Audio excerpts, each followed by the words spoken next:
say, can you see by the dawn's early light? Since World War II, the national anthem was as much a part of the beginning of an NFL game as the kickoff. The national anthem became beloved by Americans and was a sign of unity and patriotism. There was nothing controversial about it. Enter Colin Kaepernick.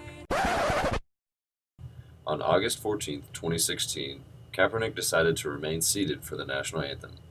2 games later, he decided to take a knee. During the press conference, he told reporters this was because of the oppression of people of color and ongoing police brutality. More and more NFL players started to stand with Kaepernick by taking a knee, and a movement was born. We asked students around Xavier what they thought about it, and here's what they had to say.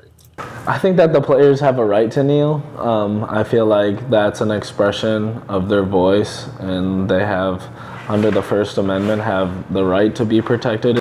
I think that players have a right to say what they want to say, but I think that there's a time and place for it. When you are a famous athlete or famous in any standard, you have several platforms where you can get out what you want to say, whether or not I agree or disagree with it. And I think that kneeling during the actual national anthem is uncalled for, and there's other places where you could say that. Personally, I think it's a good thing. I think it's good for people to, voice their opinions and do things to show, what they feel outside of, sports. Personally, I think that players should have the choice whether they want to kneel or not. I don't think that it should be up to the NFL or specific teams to tell players whether or not they should kneel or not.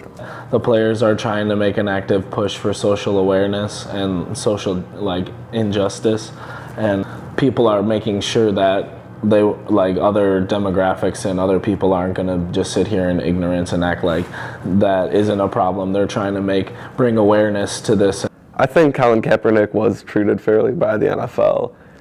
The bottom line is that the NFL is a business, and when you become a player, which is basically a worker, you lose a lot of your rights.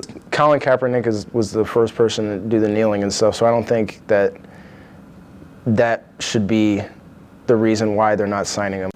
I feel like if they just looked at his talent, he probably would have been signed by now. Whether you agree or disagree with the protest, they have undoubtedly received the attention they were after. When coaches used to tell players to take a knee, it meant that all they had to do was run the clock out to win the game. Today, take a knee has a whole new meaning. And while Colin Kaepernick has brought attention to his cause, there's a lot more work to be done before he too can run out the clock.